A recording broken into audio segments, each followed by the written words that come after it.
ఎంతోమంది పాకిస్తాన్ వాళ్ళు, పాకిస్తాన్ సైనికులు వాళ్ళు భారతదేశంలో త్వరపడి మన సైనికులు కాల్చుతుంటారు. 5 సైనికులు. ఇంకా చైనా వాళ్ళు మన దగ్గర ప్రతిరోజు చూసుకొస్తున్నారు. అయినా కూడా మనం ఎంత కేర్ చేయదు. ఇప్పుడు జమ్మూ కాశ్మీర్ మనం చూసుకున్నట్టయితే మన ఇండియా కరెక్ట్గా లేదు. మొదట సగం కట్ అయిపోయింది. యాక్చువల్ పాకిస్తాన్ వాళ్ళు ఆక్రమించేశారు, లోపలికి వచ్చేసారు. నైనా బోర్డర్ దీని గురించి మీకు చాలా తక్కువ తెలుసు, ఎందుకంటే మీకు ఎవరు చెప్పలేదు, మీకు తెలియదు, మీకు తప్పు కాదు. సో మన దేశం గురించి మనం తెలుసుకోవాల్సినది చాలా ఉంది. మీరు వెనక ఈ దేశ నాయకులు బొమ్మలు చూసినట్లయితే మదర్ తెరీసా గారు, ఆమె కరుణకి జాలికి నిదర్శనం. మరియు సుభాష్ చంద్రబోస్ గారు, ఈయన తన శౌర్యానికి నిదర్శనం. మన ఆజాద్ హింద్ ఫౌజ్ కనిపెట్టి మన నేషనల్ ఆర్మీని తయారు చేసిన గ్రేట్ లీడర్. గాంధీ గారిని చూసినట్టయితే సత్యం, అహింస ఈ రెండింటితో మన దేశంలో ఉన్న బ్రిటిష్ వారిని తరిమి పెట్టుకున్నాం. భగత్ సింగ్, ఈయన సాహసానికి ప్రతీక. మన దేశంలో జనరల్ ఓట్ వేయాలంటే వాళ్ళు జలియన్వాలా బాగ్ని గ్రహించిన ఉదంతం జరిగింది. ఆ ఉదంతంలో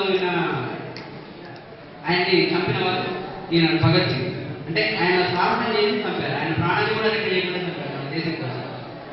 మరియు వివేకానంద చూసినట్టయితే ఆయన ఆత్మస్థైర్యం ప్రతి ఒక్కరి ఆత్మస్థైర్యం తమ క్యారెక్టర్. అంటే మనకి వెన్నుముక ఎలా మనకి బలాన్ని ఇస్తుందో ఆయన క్యారెక్టర్ కూడా అంత బలాన్ని ఇస్తుందని చెప్తాను. వీళ్ళందరూ మన దేశం చూసిన నిజంగా. అయితే మనలో చాలా మంది ఇప్పుడు మనం చూసినట్లయితే ఇప్పుడు ఇందాక ప్రశ్న అడిగిన వాడికి చాలా తక్కువ మంది సమాధానం చెప్పారు. సో మనం చేయాల్సింది మన దేశం గురించి మనం తెలుసుకోవాలి. ఎవరైనా సినిమా యాక్టర్ గురించి తెలుసుకోవాలంటే మనం ఆసక్తి కనబరుస్తాం, ఏదైనా క్రికెటర్ గురించి తెలుసుకోవాలంటే ఆసక్తి కనబరుస్తాం. కానీ ఎంతమంది మన దేశం కోసం దేశాన్ని మనం తెలుసుకోవాలని, దేశం అసలు ఏంటి వీటి గురించి తెలుసుకోవాలంటే చాలా తక్కువ మంది ఉంటుంది. అలా అందరం అలవర్చుకోవాలి. వేరే దేశాలు మనం చూసినట్లయితే చైనా, జపాన్ ఇలాంటి దేశాలు మనకంటే తర్వాత ఉండి కూడా అవి 50 ఏళ్లలో ఎంతో సాధించగలిగాయి. 100 కోట్ల మందిలో మనం ఇప్పుడు ఒలింపిక్స్ చూసుకున్నట్టయితే ఒలింపిక్స్లో మనకి 100 కోట్ల మందిలో ఒకే ఒక గోల్డ్ మెడల్ వచ్చింది. ఏంటి దుస్థితి? చాలా దానికి కారణాలు ఏమైనా కావచ్చు. 100 కోట్ల మందిలో ఒకే గోల్డ్ మెడల్. అదే చైనాలో అయితే వాళ్ళు ఎన్నో గోల్డ్ మెడల్స్ సాధిస్తారు. వాళ్ళ పాపులేషన్ ఎక్కువ ఉండొచ్చు కానీ ఎన్నో గోల్డ్ మెడల్స్ సాధిస్తున్నారు. యూఎస్ఏలో చాలా గోల్డ్ మెడల్స్ సాధిస్తున్నారు. మనం ఎందుకు సాధించలేకపోతున్నాం? అంటే మన కంట్రీ గురించి మనం ఎక్కువ థింక్ చేయలేదు, అంటే మనం ఎక్కువ ఆలోచించలేదు. మన కంట్రీ ఇది మన కంట్రీ, మన చేతిలో మనం మాత్రమే దీన్ని డెవలప్ చేయగలం. ఇలాంటి లక్షణాన్ని మనం అలవర్చుకోవాలి. మన క్యారెక్టర్ని అలా బిల్డ్ చేసుకోవాలి. ఈ కంట్రీ కోసం ఏం చేద్దాం, దేశం మన కోసం ఏం చేస్తే కాకపోతే దేశాని కోసం మనం ఏం చేద్దాం అనేది ఇంపార్టెంట్. దానికోసం అందరూ ట్రై చేస్తున్నాం.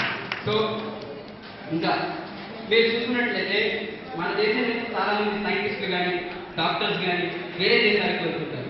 అమెరికా లేదా వేరే దేశాలు, జర్మనీ, యూకే ఇలాంటి దేశాలు. కానీ మీలో కూడా చాలా మంది కళలు ఉంటాయి అలా వెళ్ళాలి. మన దేశంలో చదువుకొని మన మేధస్సుతో వేరే దేశాల వాళ్ళకి పర్యాదేశానికి సహాయం చేస్తున్నారు. చాలా బాధాకరమైన విషయం. మన దేశంలో ఇప్పుడు అమెరికాలో చూసినట్లయితే 38% ఆఫ్ ఇండియన్స్ ఆర్ డాక్టర్స్ అని ఉంది. అంటే వైద్యులు 30% ఉంది. సో మన దేశంలో చదువుకొని మన దేశానికి ఉపయోగపడండి. కావాలంటే మీరు పరాయి దేశానికి వెళ్ళి చదువుకొని అక్కడున్న తెలివితేటలన్నింటినీ మన దేశంలో వ్యాప్తి చేయడానికి ప్రయత్నించండి. సో అందరూ ఎవరైనా మీ క్యారెక్టర్ బిల్డ్ చేసుకొని ఈ దేశం ఉన్నత పౌరులుగా తీర్చిదిద్దుకోగలరని నాకు ఈ అవకాశం ఇచ్చినందుకు మా యూత్ ఫౌండేషన్ సొసైటీకి మరియు డాన్ బోస్కో స్కూల్ యాజమాన్యానికి కృతజ్ఞతలు.